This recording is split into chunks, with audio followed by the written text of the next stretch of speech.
Hi, everybody. Welcome back. As you know, I am Rianne Crosby and I teach English. So, in this video, I want to tackle, and in this series of videos, I want to tackle section by section the questions that were presented to students in the 2025 June English A Paper 2. And because this is section B, this is what was asked this year, the letter writing section. So, let's jump into it. And of course, this is just a suggested response. Unlike multiple choice questions, in English B, it's more a matter of whether or not your answer was relevant and complete with respect to the instructions that were given, whether you formatted your response appropriately, and whether you organize and express your information articulately. Nobody's answer is going to mirror or reflect or be identical with anybody else's answer. So that's not something that the examiner is looking for. But of course, with respect to the rubric, they are looking for content, organization, and of course, language and grammar.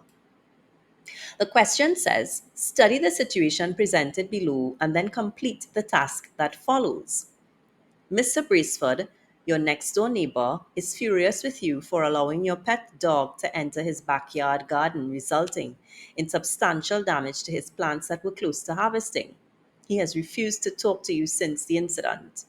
Write a letter of apology to him in an attempt to maintain a good relationship. Your letter of apology must include 1. How the damage occurred, what was damaged, and thirdly, an offer to compensate for the damages. Your letter of apology must be in continuous prose. And the following portions of how the letter will be assessed. This is standard for every single question that is asked in section B. The first thing that the examiner is going to look at is the format of your letter. They're going to then look at the content and whether or not you selected relevant and complete information. They're going to examine whether or not you organize and express the information in your response appropriately. And then they're going to look to see whether you use appropriate grammar, sentence structure, vocabulary, spelling, and punctuation. Now, I've highlighted a few things here and I want to draw them to your attention. So let's go back up to the question. The first thing that I highlighted was Mr. Braceford is your next door neighbor. And many people, after the exam, were asking me, many students were asking whether or not I thought that that meant that the letter was an informal one and that it should take an informal tone. And while I can appreciate that view, I also observe that in the very next paragraph or in the line that stands alone, it says he has refused to talk to you since the incident. So even though you and Mr. Braceford may share, let's say, a boundary line, a wall, a fence, and so on, this is not a situation where you are going to be too informal with him because he is clearly not impressed by what happened with this dog. The other thing that stood out to me in these instructions were the fact that the plants were close to harvesting. And it made me wonder whether or not Mr. Braceford, your next door neighbor, was relying on those or dependent on those plants and those crops, perhaps, for his livelihood.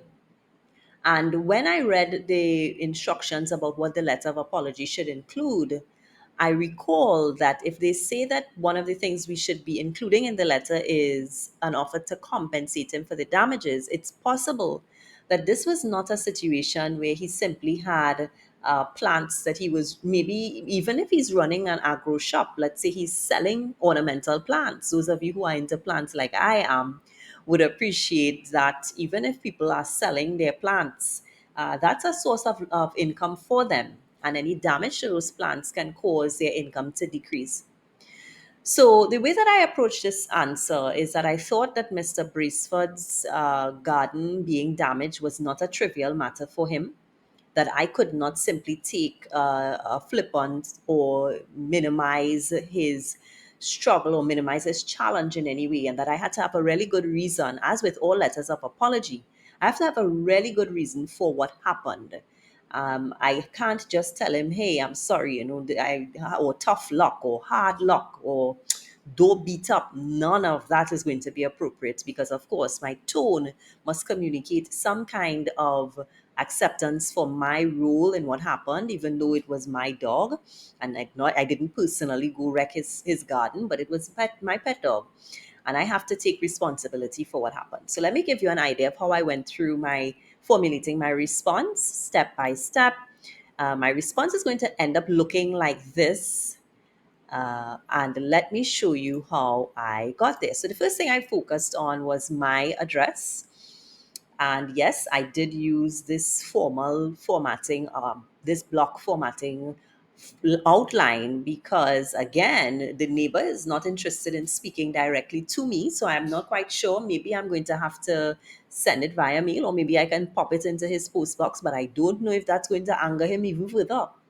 So I treated this as formally as I could have. And I used my address, Railway Drive, 21 Railway Drive, Anato. I put the date, which is a formal way that we would put a date in a letter of this kind. And then I put Mr. Horace Braceford, 23 Railway Drive, Anato. And then I addressed my letter to him. Dear Mr. Braceford, I put a subject line because I think it's a good idea for students to consider putting subject lines in their letters. It helps the reader to understand what the letter is going to refer to. So that's what the RE stands for. It means reference. And then I show you where my paragraphs 1, 2, and 3 would go, and how I would close my letter with closing salutation, respectfully, your neighbor Susan Springer. So what would I have put in paragraph 1? How would I have structured paragraph 2? And what would I have put in paragraph 3? Well, paragraphs 1, 2, and 3 are inspired by the facts. Remember, I want to give relevant information, but I also want to give complete information. So this is how I approached paragraphs 1 and 2. Paragraph 1, why are you writing? I am your next door neighbor, Susan. I hope this letter finds you in good health. I have resorted to writing this letter to formally apologize to you for the incident involving my puppy, Ralphie, which occurred, there's a little typo there, which occurred yesterday. So in my first paragraph, I've given him an idea of why I'm writing to him. In the second paragraph, I'm going to answer the portion of the instructions which said that I had to include how the damage occurred and what was damaged. So this is how I approached paragraph 2. Sir, I think you are well within your right to be upset for the extensive damage to your garden. The first thing that we need to do when we are apologizing is admit that we are in the wrong and that the other person has the right to be displeased and not happy about what happened. However, I wish to explain the situation and offer compensation. Explaining the situation does not mean that we are absolved from our wrong, but it does mean that we understand that an explanation may be required. Yesterday, our dog Ralphie went missing and could not be found for the entire day. His recent growth spurt has caused him to put on 20 additional pounds and 5 inches. This means that keeping him in his enclosure is a new challenge. We had planned to renovate his home this coming weekend and could not do so earlier because of long work days.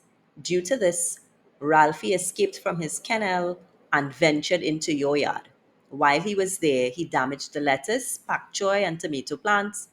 He also damaged the stakes which hold your plants upright, and he trampled the flower beds. Now, I want you to observe that none of those details that I put at the end of that paragraph are there. And therefore, the examiner is expecting that I will use a little bit of creativity. I would use a little bit of real life experience to think about what might have been damaged in terms of substantial damage at Mr. Braceford's yard, so that I can ensure that I have given relevant and complete information. I have added, because that is what I'm required to do. I can't give the examiner exactly what they gave me word for word, because they've not given me enough that will attract the 10 marks for content. Remember, generally this section will take you, suggested time is about 30 to 35 minutes. You need to have spent that 35 minutes, at least some of it in planning, but the significant or greater portion of that 35-minute suggestion should have you writing for 20 minutes or so. There's no way that you can simply regurgitate what is provided to you in the instructions and expect to write for 20 odd minutes. So this is how I approached paragraphs 1 and 2. And here is my paragraph 3. This is where I'm going to offer some compensation and reach out for further communication. So, we understand the important role your garden plays in earning your livelihood and providing relaxation. We are extremely sorry for the damage caused. We are also going to do everything possible to ensure that this never recurs. We're also willing to compensate you for your loss and damage to your property. Please give us an estimate of the value of the produce you may have sold at the neighborhood market, as well as the value of the flower beds and the garden stakes. We hope that we can mend the relationship that has been damaged and look forward to speaking with you soon. If you are not willing or ready to speak with us face to face, please feel free to reply to us via letter or call us on our home phone, 868 555 5555. Of course, that's a fake number, right? But what have I achieved in this final paragraph? In this final paragraph, I have again taken responsibility. I've extended the courtesy of a proper apology. I have extended my willingness to compensate the person for their loss, which is what the instructions suggested or instructed that I must do. And I have also provided avenues to open up the communication. Understanding that Mr. Braceford may not be ready to speak to us after he's read this letter. He may still be fuming, he may still be upset, and that is within his right. So, how does this all come together as we bring this video to a close? Let's put it all together, and this is what the letter would look like. I have my formatting, my sender's address, date, closing address for the recipient, rather, as well as an opening salutation, my 3 paragraphs, and my closing salutation. Easy peasy, right? So I hope this helped you understand one way that you could have approached the Section B letter writing for the June 2025 CSEC English A Paper 2 examination. In the other videos in this series, I'll be answering the other questions section by section. So check out my other videos, and I'll see you next time. I'm Rhiann Crosby and I teach English. Bye for now.